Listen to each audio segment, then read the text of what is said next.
So for those of you looking or that are in the market to buy a new car, this video is going to be my opinion on what cars I feel like you should lean towards, or more so what brands you should lean towards and what brands you should probably stay away from. I feel like a lot of modern cars are terrible. For the most part, a lot of cars are getting more complex as we progress with new technology.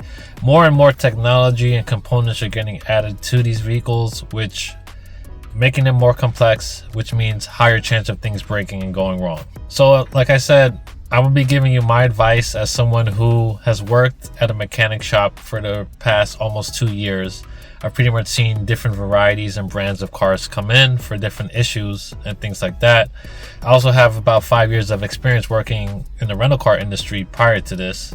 So I've pretty much seen and driven many different types of cars and generally know what issues different brands tend to have. And this is really about you purchasing or financing a car. When it comes to leasing, that's a completely different situation. Feel free to get whatever brand you want, because for the most part, new cars within 1 to 2 years aren't going to have that many issues. But even if you do get issues, which some of these cars will get, which is crazy, a brand new car shouldn't have any issues within the first year. The leasing company will take care of it and get that issue resolved.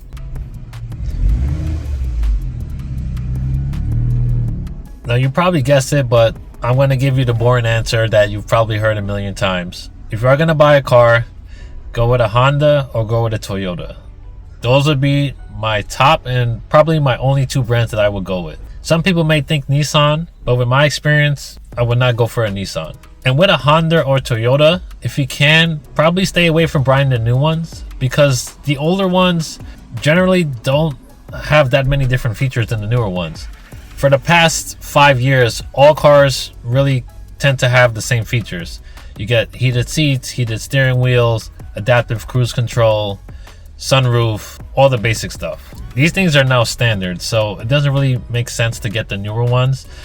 Basically, for the new ones, all you're getting is just a new design on the exterior, but internally, the features are going to be exactly the same. And like I said previously, a lot of these new cars tend to add more components, which means that they're more likely to break.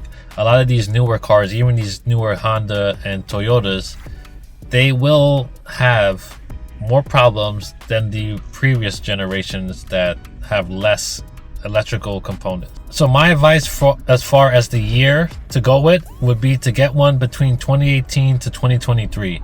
I feel like that's like the perfect buffer zone where the Hondas and Toyotas aren't that old, where they start to get more and more problems that older cars tend to get, but they aren't new, where they don't have these new recalls that some of these newer cars are having. And cars to stay away from, you guessed it, German cars are hell. We'll never buy a Mercedes, never buy a BMW, Audi, even a Volkswagen. All German, same mess that you have to deal with. And I've owned an American car, I've owned a German car, I've owned a Japanese car.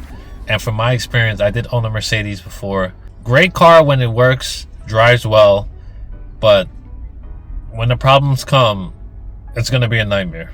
And honestly, the ride quality in these German cars aren't really that much off from some of these Japanese and American cars. Like I said, I've worked for a rental car company, so I've driven many different cars, different sizes, shapes, brands, you know, new, old. And unless you're getting like a BMW 7 Series or Mercedes S-Class, like one of those 80 to 100,000 plus dollar German cars, the ride quality in most German cars aren't really that much off from these Japanese cars. And also, you'll be saving a lot more money too. The Japanese cars tend to be a lot more fuel efficient, cheaper to fix. I mean, the list goes on and on and on about the benefits of just getting a Honda or a Toyota. So my advice will stay the same. When I was in my 20s, I would not be saying this, but as someone who has years of experience in this industry now, I've gotten older and more mature, a Honda or Toyota would be the way to go. Not a single German car unless you're leasing it. American cars it's like a gray area for me. It's a 50-50. American cars, I would say they're more like in the middle.